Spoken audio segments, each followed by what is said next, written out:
Ward जल जंत्रणा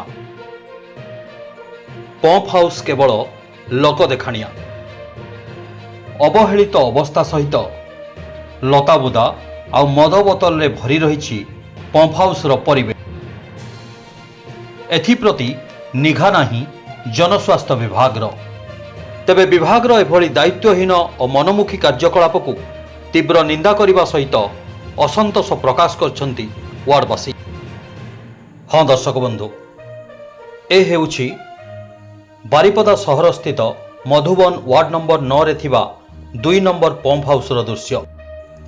जो pump house रे ठीक भावे पानी सप्लाई हेउ नथिबा बेले एभली अलिया आवर्जनापूर्ण परिवेश रु वार्डवासी को किभली विशुद्ध पानीय जल जगा जाउछि बोली अभियोग करछंती वार्डवासी, जहाकु नै दीर्घ 4 मास हेब विभाग पाखरे बारंबार अभियोग करि आसुथिले सुद्धा विभाग रो जेई किंबा एसडीओ कौनसी कर्णपात करूनाहांती। पंप हाउस को आसी तार उपयुक्त तदारक मध्य करूनाहांती कि फोन कले फोन उठाउनाहांती, जहाकु नै आज उपनगरपाल सीमा दास समेत शताधिक वार्डवासी असंतोष होई पंप हाउस को घेरी एवं तुरंत यार स्थायी समाधान पाई दाबी करथिले। देखंतु आगो को दीर्घ 3 मास तले आमे माने सब पब्लिक जाइकिना एमती पानी रो समस्या हितला जाइकी देखा करला परे आपनकर पानी पंप रे जे आपनकर जे पानी जे छाडंती तांको संगे कथा हलु हला परे जाइकी सेठी देखिला बेल को से पानी पंप भितरे तार परिवेश एते अपरिष्कार हेके रहिछि। ता बाबद रे आमे फोन करलु आपनकर एग्जीक्यूटिव इंजीनियर को मु फोन करली, एसटीओ सर को फोन करलु कि सर पानी रो समाधान तो एठी हेई पारुनी, एते दिन हिगलानी पानी आसुनी। पानी पंप आमर 9 नंबर वार्ड रे 2टी पानी पंप अछि, ताहा सत्य मध्य आपनकर लोक माने पानी पाई पारु नाहंती।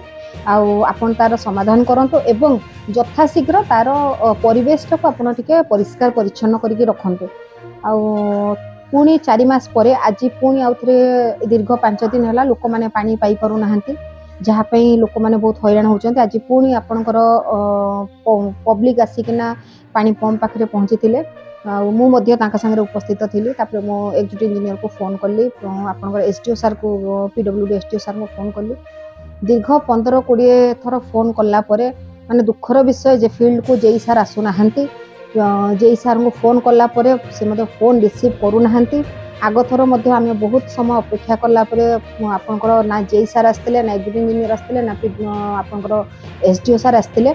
आज दीर्घ 3 घंटा 3.5 घंटा पब्लिक संगे आमे अपेक्षा कर सारा पर जेई सर आपनकर एसटीओ सर आसीथिले। आसिक से आमको तो प्रतिश्रुति देकी जाइछन्ती जे यथाशीघ्र पानी समाधान करिवे, आउ ता संगे परिवेश मध्य परिच्छन्नता करिवे। तार आज आमको ए आश्वासन देइछन्ती, देखिबा जे तांकर सेटा केते दूर सत्यता हेई पारुछि। खबर पाई घटनास्थल रे जेई एवं एसडीओ पहुंची आसंता 2 दिन मध्यरे ए समस्यार समाधान होइजिवो बोली प्रतिश्रुति देइथिबा बेले जनस्वास्थ्य बारिपदा खंडर अधीक्षण जंत्री कैमेरा सामना रे मुह न खोली नीरव दृष्टा साजिथिले। तेबे यथाशीघ्र एहार स्थायी समाधान न हेले जिलापाल सम्मुखरे धारणा रे बसिबो बोली चेतावनी देइछन्ती उपनगरपाल। जदि आगो को यार समाधान न होई पारे आमे माने जनसाधारण जाइके यार निहाती आमे कलेक्टर पाखरे धारणा। Bureau report, spotlight India.